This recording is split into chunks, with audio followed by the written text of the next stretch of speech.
नमस्कार, capital TV Uttar Pradesh में आपका स्वागत है। मैं हूं आपके साथ सोनाली। यूपी की योगी सरकार ने उत्तर प्रदेश की सोसाइटियों के लिए एक नए नियम बनाए हैं, जिसके तहत कई लोगों को सोसाइटियों में रहने पर पाबंदी लगा दी गई है। इसके बारे में आप भी जान लीजिए, वरना बहुत पछताएंगे। क्या है वो नियम और क्या कुछ किया गया है बदलाव, जानने के लिए देखिए हमारी रिपोर्ट।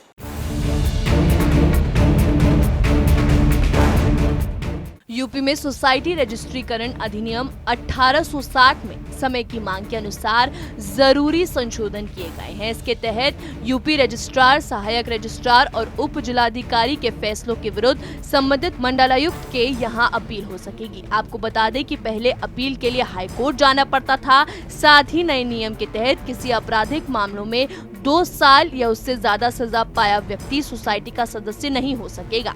साथ ही सोसाइटी की अचल संपत्ति बिना सक्षम न्यायालय के न तो ट्रांसफर हो सकेगी और न ही इसकी बिक्री हो सकेगी।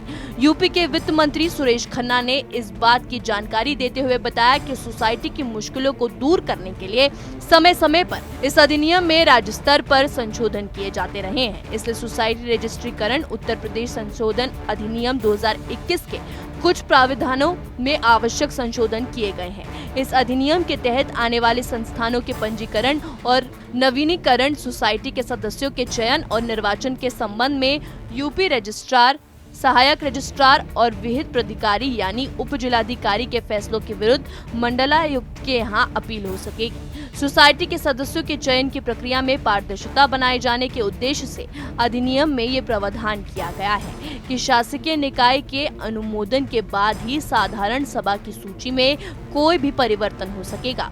संशोधन के पूर्व अधिनियम में साधारण सभा की सूची में नए सदस्यों के आने, हटाए जाने, सदस्यों की मृत्यु और त्याग पत्र देने के बाद परिवर्तन के लिए 1 महीने में संशोधित सूची बिना शासी निकाय के स्वीकृति किए रजिस्ट्रार को दाखिल करने की व्यवस्था थी। अधिनियम में 1979 में धारा 5A जोड़ी गई थी, जिसमें प्रावधान रखा गया था कि बिना सक्षम न्यायालय की अनुमति के सोसाइटी की अचल संपत्ति के अंतरण को गैर कानूनी घोषित कर दिया जाए। ये धारा साल 2009 में खत्म कर दी गई थी। सोसाइटी की अचल संपत्तियों का ट्रांसफर तेजी से होने लगा। अब अधिनियम में 1979 में जोड़ी गई धारा 5A को दोबारा स्थापित किया गया, जिस कारण अब अगर सोसाइटी की अचल संपत्ति को बांटने और बेचने से पहले कोर्ट की अनुमति लेनी होगी। अगर ऐसा नहीं होगा तो ये गैर कानूनी माना जाएगा।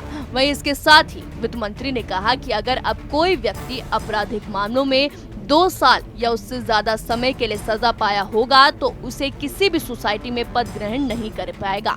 साथ ही उन्होंने बताया कि साल 2021 में इस अधिनियम को यूपी विधानसभा ने पास किया था, जिसे अब राष्ट्रपति के यहाँ से मंजूरी मिल चुकी है और अब अधिनियम में संशोधन के प्रस्ताव 18 जुलाई से प्रभावी माने जाएंगे।